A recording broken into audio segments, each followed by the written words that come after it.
Hi කොහොමද ඔයාලට? ඉතින් ගොඩක් කාලයකට පස්සේ තමයි වීඩියෝ එකක් ගෙනාවේ. අපි ගියේ පොඩි ගමනක් ඔයාලත් එක්ක ෂෙයා කරගන්න තමයි මේ වීඩියෝ එක ගෙනාවේ.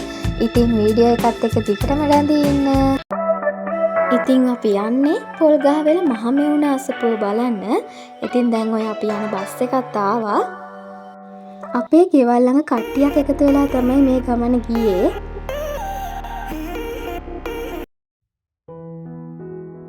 අපි උදේම ආපු නිසා උදේ කෑම කන්න තමයි මේ නවත්තලා තියෙන්නේ.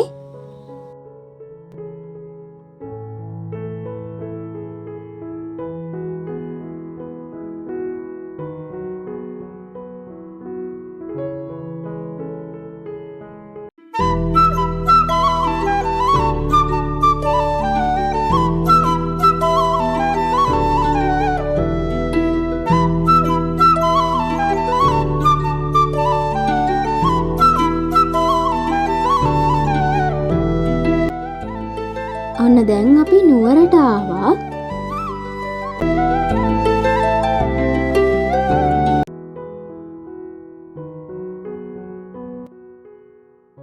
දැන් අපි පොල්ගහවෙල මහමෙවුනා භාවනා අසපුවට ආවා.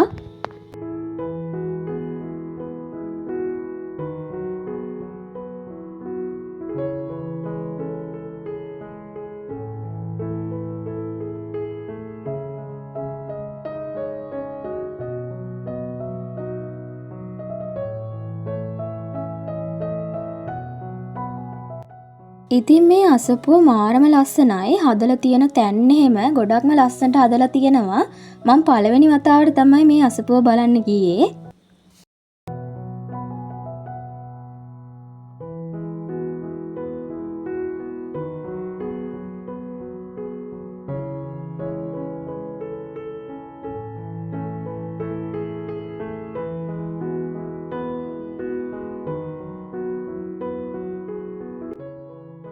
මේකේ ඇතුලේ නම් වීඩියෝ කරන්න දෙන්නේ නැහැ. ෆොටෝ එකක්වත් ගහන්න දෙන්නේ නැහැ. ඒ නිසා වීඩියෝ කරගන්න බැරි වුණා මේ ඇතුලේ නම්.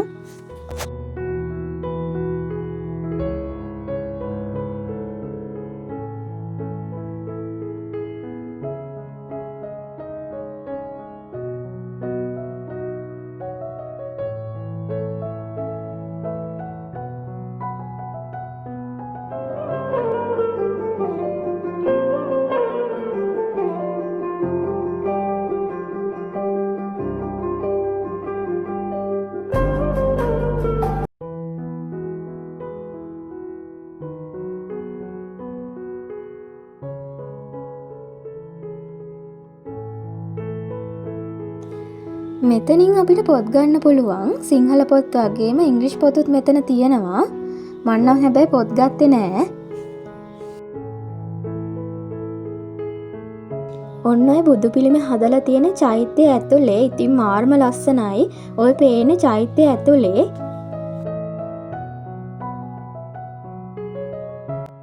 අපි ගිය දවසේ මොනවා හරි මෙහි පින්කමක් තිබ්බා. ඉතින් ගොඩාක් සෙනග ඇවිල්ලා හිටියා. ඔයාලට පේනවනේ මේ සෙනග ගොඩ.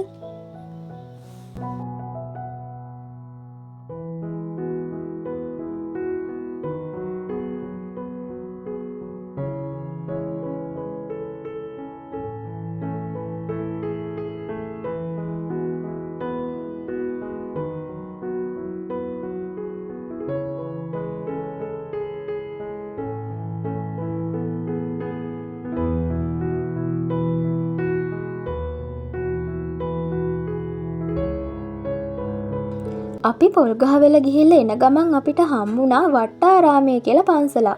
ඉතින් අපි ඒ පන්සලත් බලන්න ගියා. ඒ පන්සල ගොඩාක් පරණ පන්සලක්. ගොඩනැගිලි එහෙමත් ගොඩාක් පරණයි.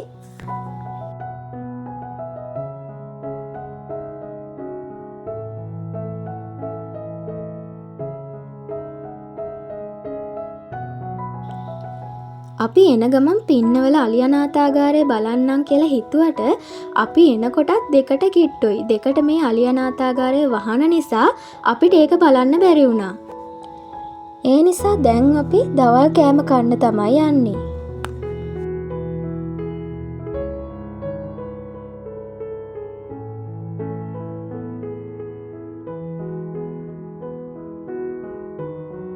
අපි දැන් මේ ආවේ ගඩලාදෙනියට. මං කලින් නම් මෙහි ඇවිල්ලා තියෙනවා.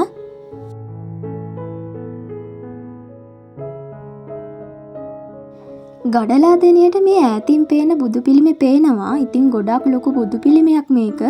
ගොඩක් පොඩියට තමයි මෙතනට පේන්නේ. මේක තියෙන්නේ රණවන. අපි ආපු ගමනේ අන්තිම තැන තමයි මේ මහනුවර දළදා මාලිගාවට තමයි දැන් අපි ආවේ.